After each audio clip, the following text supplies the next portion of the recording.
ये सिर्फ 5 उंगली का खेल है।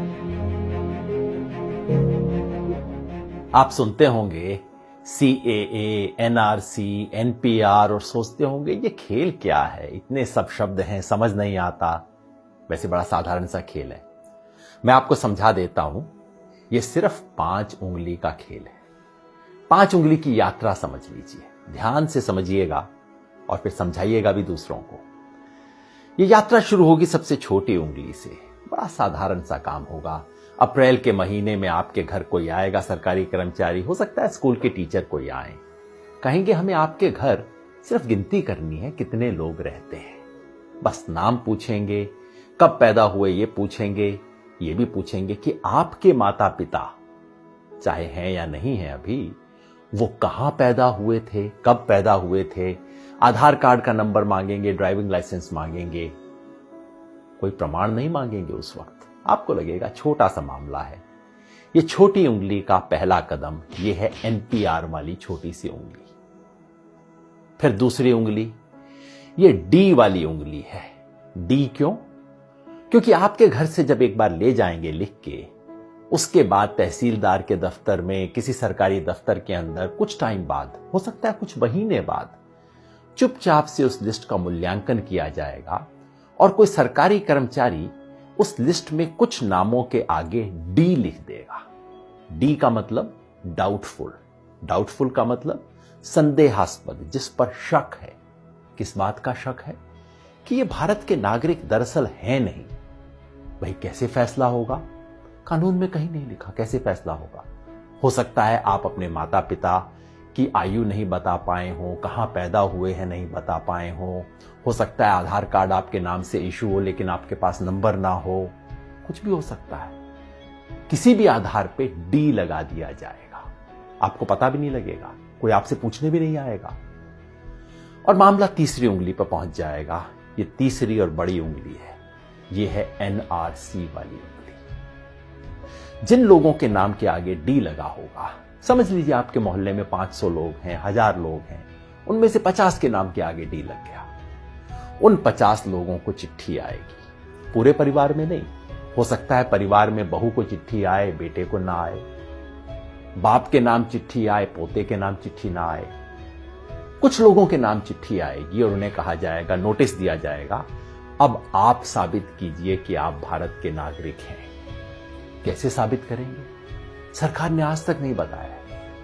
हमारे पास सिर्फ एक असम का उदाहरण है जहां पहले हुआ है NRC, और वहां क्या हुआ था? ना आधार कार्ड माना गया, ना राशन कार्ड माना गया, ना वोटर लिस्ट में नाम माना गया। कहा नहीं, ये सब नहीं चलेगा, आप प्रमाण लेके आइए कि आप कहां पैदा हुए थे। आज से 30 साल पहले वोटर लिस्ट में आपका नाम था कि नहीं था, पुरखों का नाम था कि नहीं था, कोई संपत्ति का प्रमाण पत्र लेके आइए। साधारण लोग कहां से जुटाएंगे प्रमाण पत्र? इसके आधार पे उनमें से कुछ लोगों ने जो आधार अपने प्रमाण पत्र नहीं दे पाएंगे, उनका मामला चौथी उंगली पे पहुंच जाएगा।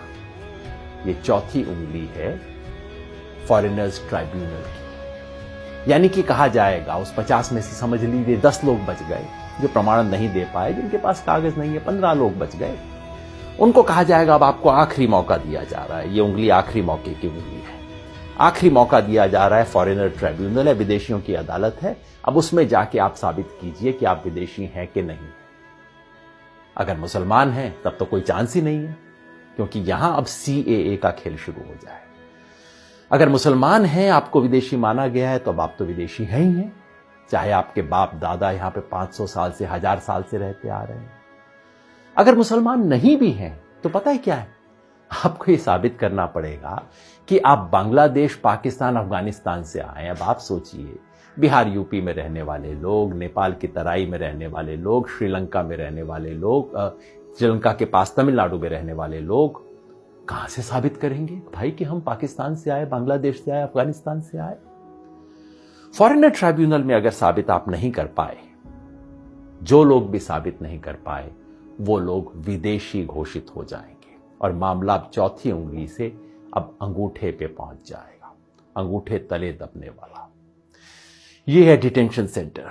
डिटेंशन सेंटर का मतलब जेल, विदेशियों के लिए बनी हुई खास जेल। भारत सरकार इसके नियम बना चुकी है। डिटेंशन सेंटर आसाम में बन चुका है, कर्नाटका में काम करना शुरू कर चुका है, बाकी 10 राज्यों में बन रहे हैं डिटेंशन सेंटर। जिस व्यक्ति के पुरखे पता नहीं कब से यहां पे रहते आ रहे होंगे, उसे अपनी ही मिट्टी में विदेशी बना के डिटेंशन सेंटर में डाल दिया जाएगा। यह है खेल। शुरू होगा छोटी उंगली से, एनपीआर से, और खत्म होगा कुछ लोगों के लिए। हो सकता है 1000 में से 1 लोग, हो सकता है 1000 में से 2 लोग डिटेंशन सेंटर में बने। क्या ये चाहते हैं? अगर नहीं चाहते तो इसे रोकने का एक ही तरीका है। ये 5 उंगली का खेल कैसे रुकेगा? जैसे ही पहली उंगली मोड़ने की कोशिश हो, आप 5 उंगलियां कर लीजिए बंद, मुट्ठी लीजिए कस और उठा दीजिए अपना हाथ। विरोध करना होगा, यानी कि जब पहली उंगली उठे एनपीआर वाली, एनपीआर का बायकॉट करना होगा।